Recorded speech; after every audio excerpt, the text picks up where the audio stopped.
ನಮ್ಮ ಮೈಸೂರವರು ಖುಷಿಯಾದ್ರು ಬೇಜಾರಾದ್ರು ಚಾಮುಂಡಿ ಬೆಟ್ಟಕ್ಕೆ ಹೋಗ್ತಿರ್ತಾರೆ. ಅವರಿಗೆ ಬೆಟ್ಟಕ್ಕೆ ಹೋಗೋದಿಕ್ಕೆ ರೀಸನ್ನೇ ಬೇಕಿಲ್ಲ. ಬೆಟ್ಟ ಅಂದ್ರೇನೆ ಒಂದು ಎಮೋಷನ್. ಹಾಗೇನೆ ನಮ್ಮ ಕೋಟೆ ಸರಗೂರು ಭಾಗದವ್ರಿಗೂ ಚಿಕ್ಕದೇವಮ್ಮನ ಬೆಟ್ಟ ಅಂದ್ರೆ ಒಂದು ಎಮೋಷನ್. ಖುಷಿ ಆಗ್ಲಿ ಬೇಜಾರಾಗ್ಲಿ ಬರ್ಡೇ ಆನಿವರ್ಸರಿ ಹೀಗೆ ಏನೇ ಶುಭ ಕಾರ್ಯ ಇದ್ರು ಮನೆಗೆ ಯಾರಾದ್ರೂ ಹೊಸದಾಗಿ ನೆಂಟ್ರು ಬಂದ್ರೆ ಅಥವಾ ಫ್ರೆಂಡ್ಸ್ ಬಂದ್ರೆ ಸುಮ್ನೆ ಮನೇಲಿ ಕೂತು ಬೇಜಾರಾಗ್ತಿದ್ರು ನಡಿ ಬೆಟ್ಟಕ್ಕೆ ಹೋಗ್ ಬರೋಣ ಅನ್ನೋ ಅಷ್ಟು ತಾಯಿ ಮೇಲೆ ಪ್ರೀತಿ ಆತ್ಮೀಯತೆ ಜಾಸ್ತಿ.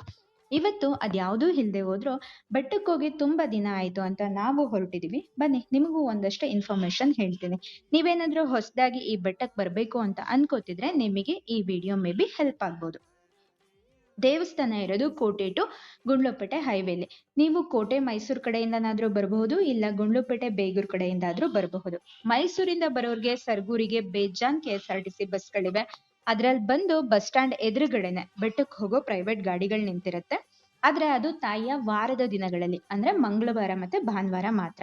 ಪರ್ ಹೆಡ್ 100 ರೂಪೀಸ್ ಚಾರ್ಜ್ ಮಾಡ್ತಾರೆ, ಎರಡೂ ಕಡೆ ಸೇರಿಸಿ. ನಿಮ್ಮನ್ನ ಬೆಟ್ಟಕ್ಕೆ ಕರ್ಕೊಂಡು ಹೋಗಿ ತಾಯಿ ದರ್ಶನ ಮಾಡಿಸಿ ಪೂಜೆ ಮಾಡಿಸ್ಕೊಂಡು ಫೋಟೋಸ್ ವಿಡಿಯೋಸ್ ಎಲ್ಲ ತಗೊಂಡ್ ಬರೋವರೆಗೂ ಕಾಯ್ತಾರೆ. ಹಾಗಂತ ತುಂಬಾ ಲೇಟ್ ಮಾಡಿದ್ರೆ ಗಾಡಿಯವ್ರ ಜೊತೆಗೆ ಉಳಿದ ಪ್ಯಾಸೆಂಜರ್ಸ್ ಕೈಲೂ ನೀವು ಬೈಸ್ಕೊಳಕ್ ರೆಡಿ ಇರ್ಬೇಕು. ಇದ್ರಲ್ಲಿ ಬಂದ್ರೆ ನಿಮಗೆ ಒಂದು ಡಿಸ್ಅಡ್ವಾಂಟೇಜ್ ಏನು ಅಂದ್ರೆ ಕಬಿನಿ ಬ್ಯಾಕ್ ವಾಟರ್ ಮತ್ತೆ ಹಾಲ್ಗಡಿ ನೋಡಕ್ಕಾಗಲ್ಲ.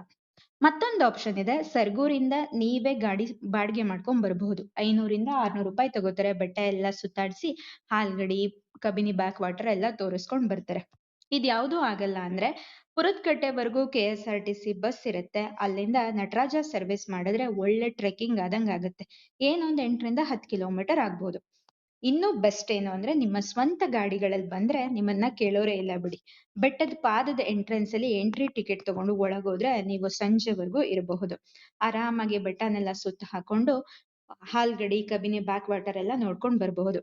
ಇನ್ನೂ ಒಂದ್ ವಿಶೇಷತೆ ಏನು ಅಂದ್ರೆ ವಾರದ ದಿನಗಳಲ್ಲಿ ಇಲ್ಲಿ ಪರ ಬೀಗ್ರೂಟ ನಾಮಕರಣ ಅಂತ ಸಾಕಷ್ಟು ಅಡಿಗೆಗಳು, ಅದು ನಾನ್ ವೆಜ್ ಅಡಿಗೆಗಳು ಮಾಡ್ತಿರ್ತಾರೆ.